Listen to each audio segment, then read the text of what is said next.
இங்கு நடைபெற்றுக் கொண்டிருக்கும் மாபெரும் தொடர் உண்ணாவிரத போராட்டத்தின் 2ஆம் நாளான இன்று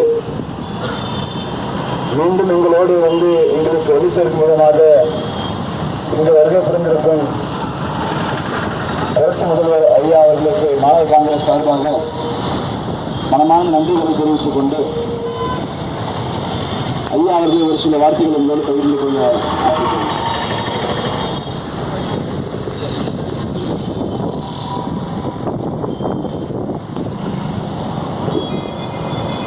இன்று மாணவர் காங்கிரஸ் அமைப்பின் சார்பாக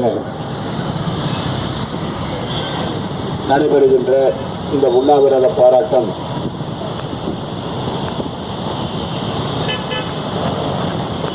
இந்த போராட்டத்திற்கு வருகை தந்து வாழ்த்துவதற்காக வந்திருக்கின்ற மாண்புமிகு சட்டமன்ற உறுப்பினர் ஜெயமூர்த்தி அவர்களே,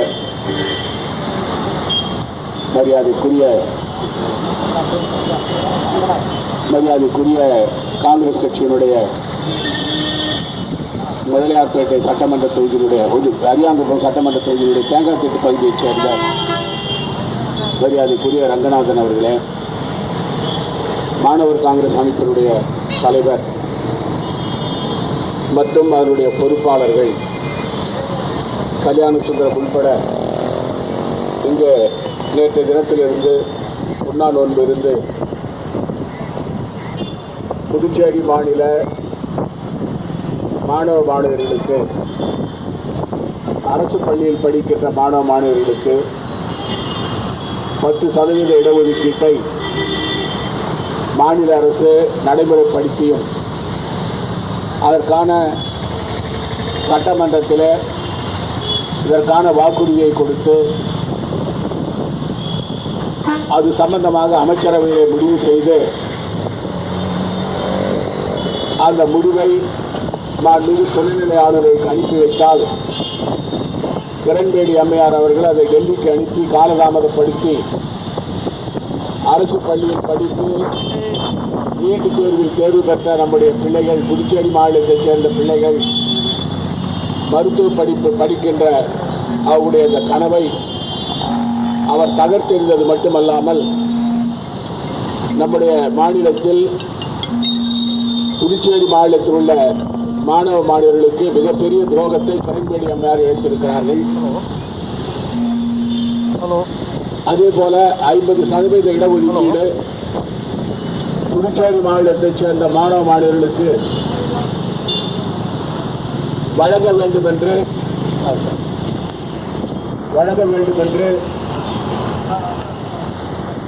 தனியார் மருத்துவக் கல்லூரிகளில் மாநில அரசு கேட்ட பொழுது, ஆனால் அதற்கு முட்டுக்கட்டையாக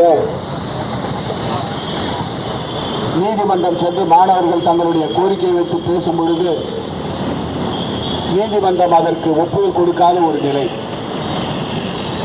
நம்முடைய மாநிலத்தில் தனியார் மருத்துவக் கல்லூரிகள் 3 மருத்துவக் கல்லூரிகள், ஒன்று பிரின்ஸ் மருத்துவக் கல்லூரி, 2 வெங்கடேஸ்வரா மருத்துவக் கல்லூரி, இன்னொன்று மணக்கல் விநாயகர் மருத்துவக் கல்லூரி, மற்ற 3 மருத்துவ பல்கலைக்கழகங்களாக இருக்கின்றன. இந்த மருத்துவக் கல்லூரிகளில் 50% இடஒதுக்கீட்டுக்கு சட்டத்தை நாங்கள் தயார் செய்து மத்திய அமைச்சருக்கு அனுப்ப வேண்டும்.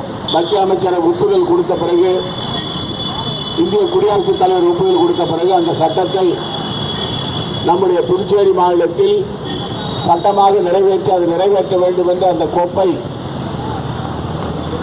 மாண்புமிகு துணைநிலை ஆளுநர் கிரண்பேடி அம்மையாருக்கு அனுப்பி வைக்கும் பொழுது அந்த அம்மையார் அந்த சட்டத்தை 2 மாதம் தன்னுடைய அலுவலகத்திலே வைத்திருந்து டெல்லிக்கு அனுப்பி, டெல்லியிலே உள்ள உள்துறையிலே அவர்கள் கேட்ட கேள்விகளுக்கெல்லாம் நாம் பதில் சொல்லி இன்று வரை அதற்கு ஒப்புதல் கிடைக்கவில்லை.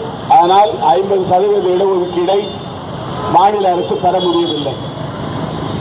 சென்னை உயர்நீதிமன்றத்திலே மாணவர்கள் எல்லாம் சென்று வழக்கு தாக்கல் செய்த பொழுது, ஏற்கனவே இந்த மருத்துவக் கல்லூரிகள் ஆரம்பிக்கும் பொழுது அவளுக்கு அனுமதி தந்த சமயத்தில் அவங்களெல்லாம் 50% இடஒதுக்கீடு கொடுக்க வேண்டும் என்று அரசின் சார்பில் கடிதம் கொடுக்கப்பட்டது.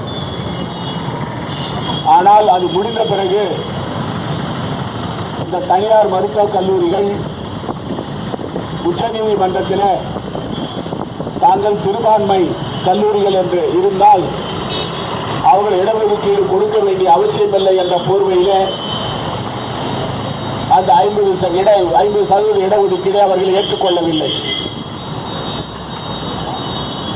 அதனால் பேச்சுவார்த்தை நடத்தி நாம் அவர்களிடமிருந்து 37%லிருந்து 40% வரை இடங்களை பெற்றோம். இதற்கிடையில் 2009ஆம் ஆண்டு மரியாதைக்குரிய ரங்கசாமி அவர்கள் முதலமைச்சராக இருந்த பொழுது புதுச்சேரி மாநிலத்தில் ஒரு விதிமுறையை கொண்டு வந்தார். அதில் இந்த மருத்துவக் கல்லூரிகள் விரும்பினால் அவர்கள் 50% இடஒதுக்கீடு கொடுக்கலாம் என்று அதில் குறிப்பிட்டதன் காரணமாக, கண்டிப்பாக கொடுக்க வேண்டும் என்று எழுதாதன் காரணமாக நீதிமன்றம் அதை ஏற்றுக்கொள்ளவில்லை. இன்னொரு கொடுமை நடந்திருக்கிறது. நம்முடைய புதுச்சேரி மாநிலத்தைச் சேர்ந்த மருத்துவக் கனவில் இருக்கிற மாணவ மாணவிகளுக்கெல்லாம் திரு ரங்கசாமி அவர்கள் முதலமைச்சராக இருந்த பொழுது 2015ஆம் ஆண்டு அவருடைய அரசு ஒரு ஒப்பந்தம் போட்டிருக்கிறது வெங்கடேஸ்வரா மருத்துவக் கல்லூரி. அதில் அவர்கள் 50% இடஒதுக்கீடு இல்லை, 37% கொடுத்தால் போடும் என்று ஒப்பந்தம் போட்டதை அவர்கள் நீதிமன்றத்திலே காண்பித்து நாங்கள் 50% கொடுக்க மாட்டோம் என்று சொன்னதன் அடிப்படையிலே நீதிமன்றம் நமக்கு எதிர்ப்பாக தீர்ப்பு வழங்கியிருக்கிறது. இதை எதிர்த்து மாநில அரசின் சார்பாக நாம் மேல்முறையீடு செய்கிறோம். இந்த 10% இடஒதுக்கீடை பொறுத்தவரையில் 12வது தேர்வு பெற்று நீட் தேர்வில் வெற்றி பெற்று அரசு பள்ளியில் படித்த ஒரு மாணவி சென்னை உயர்நீதிமன்றத்தில் வழக்கு தாக்கல் செய்திருக்கிறார். அந்த வழக்கு நாளை விசாரணைக்கு வருகிறது. மத்திய அரசும் நம்முடைய புதுச்சேரி மாநில அரசு 10% இடஒதுக்கீடு அரசு பள்ளியில் படித்த பிள்ளைகளுக்கு கொடுக்க வேண்டும் என்று அவர்கள் மத்திய அரசு இதுவரை நமக்கு அறிக்கை அனுப்பவில்லை. ஒரு புறம் கிரண்பேடி அம்மையாருடைய அராஜக போக்கு, கிரண்பேடி அம்மையாருடைய புதுச்சேரி மாநில மக்களுக்கு ஆன விரோத போக்கு, மத்திய அரசுடைய காலதாமதம், அரசு பள்ளியில் படித்து 12வது தேர்வு பெற்று நீட் தேர்வில் வெற்றி பெற்ற மாணவர்களுக்கு இடஒதுக்கீடு கொடுப்பதில் நமக்கு சிக்கல் ஏற்பட்டிருக்கிறது. அதனால்தான் நாளை நீதிமன்றத்தில் மாநில அரசின் சார்பாக கண்டிப்பாக மாநிலத்தில் அரசு பள்ளியில் படித்த பிள்ளைகளுக்கு நீட் தேர்வு பெற்றவர்களுக்கு 10% இடஒதுக்கீடு கொடுக்க வேண்டும் என்று நாம் போராடுவதற்காக நீதிமன்றத்தை அணுகுகிறோம். இதில் மிகப்பெரிய கொடுமை என்னவென்றால், புதுச்சேரி மாநிலத்தில் உள்ள பிள்ளைகள் மருத்துவம் படிக்க வேண்டும் என்பதற்கு எதிராக கிரண்பேடி அம்மையார் செயல்படுகிறார். மத்தியில் உள்ள நரேந்திர மோடி அரசும் செயல்படுகிறது. எதிர்க்கட்சிகள் ஒருதலை பட்சமாக அரசை குறை சொல்கிறார்களே தவிர அவர்கள் தவறு செய்தவர்களை பற்றி சுட்டிக்காட்டுவதில்லை. ஆகவேதான் புதுச்சேரியில் உள்ள இளைஞர் காங்கிரஸ் மாவட்ட காங்கிரஸ் அமைப்பானது நேற்றிலிருந்து இங்கே தொடர் உண்ணாவிரத்தில் இருக்கிறார்கள். மத்திய அரசு இதற்கு செவி சாய்க்க வேண்டும். கிரண்பேடி அம்மையார் உடனடியாக அந்த குறிப்பாக புதுச்சேரி